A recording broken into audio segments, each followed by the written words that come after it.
நீங்கள் இந்த வீடியோவில் பார்க்குற இந்த ப்ளவுஸு ஒரு ஜார்ஜட் சாரியோட ஃபேன்சி சாரியோட மேட்சிங் ப்ளவுஸ் தான். இந்த நெக்கில் உள்ள டிசைன் வந்து ஹேண்ட் எம்ப்ராய்டரியும் கிடையாது, ஆரி ஒர்க்கும் கிடையாது, மிஷின் எம்ப்ராய்டரியும் கிடையாது, கம்ப்யூட்டர் எம்ப்ராய்டரியும் கிடையாது. இது கடையில் ரெடிமேடாக பேட்ச் ஒர்க் விற்கும் பார்த்தீங்களா, பேட்ச்சு, அந்த பேட்ச் வாங்கி வச்சு ஸ்டிச் பண்ண ஒரு ப்ளவுஸ் தான் இது. இந்த ப்ளவுஸோட சாரீ இப்படித்தான் இருக்கும். இது இந்த 15 வருஷத்துக்கு முன்னாடி இந்த சாரீ அதிகமாக வந்தது. மேக்சிமம் இந்த எப்படி இந்த colour Fanta colour, maroon colour அதிகமாக வந்தது. இதில் இந்த சாரியில் ஓரத்தில் பார்டர் வருது பார்த்தீங்களா, இந்த பார்டர் மட்டும்தான் இந்த சாரியோட ப்ளவுஸில் வந்து வச்சு கையில் மட்டும் கொடுத்துருப்பாங்க. கையில் மட்டும் அந்த பார்டர் வந்திருக்கும். நெக்கில் எந்த டிசைனுமே வந்திருக்காது.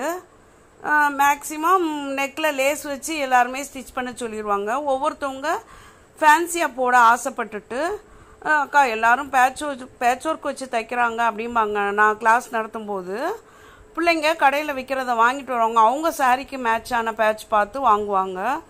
வாங்கிட்டு வந்தால் நான் அதுக்கு ஏற்ற மாதிரி, அவங்க வாங்கிட்டு வர்ற பேட்சுக்கு ஏற்ற மாதிரி நெக்கை வரைஞ்சி ஃபஸ்ட்டே நெக்கில் அந்த பேட்சை வச்சு பார்த்துக்கிடுவோம். நெக்கை வரைஞ்சி அதுக்கேற்ற மாதிரி அந்த பேட்சுக்கு ஏற்ற மாதிரி நெக்கோட டிசைனை வளைவு கொடுத்துக்கிடுவோம். இப்போ மேங்கோ வாங்கியிருந்தா மேங்கோவா அப்படியே அந்த ஸ்கேலப்பாக வரும். ஃப்ளவர் வந்தாலும் ஸ்கேலப்பாக வரும். ஒருத்தங்க 2 மைலோடு விட்டுருவாங்க. இங்கிட்டலாம் வெறும் ஸ்டோன் ஒர்க் வைப்பாங்க. அது மாதிரி நாங்கள் நெக்கை வரைஞ்சி ஃபஸ்ட்டே அந்த நெக் டிசைனை கட் பண்ணி திருப்பி ப்ளவுஸ் ஸ்டிச் பண்ணி முடிச்சுட்டு அதுக்கப்புறம் பேட்சை இதில் க்ளூ வச்சு ஒட்டிடுவோம். ஒட்டிட்டு அதுக்கப்புறம் நம்ம ஹெம்மிங் ஊசி இருக்குது பார்த்தீங்களா, அந்த ஹெம்மிங் ஊசியை வச்சு இதில் நார்மலாக நம்ம ரன்னிங் ஸ்டிச் போடுவோம் பார்த்தீங்களா, ஓட்டு தையல், அதை போட்டு ஸ்டிச் பண்ணி முடிச்சுருவோம். ஒவ்வொரு மிஷின் தையல் போடணுன்னாலும் போட்டுக்கிடலாம்.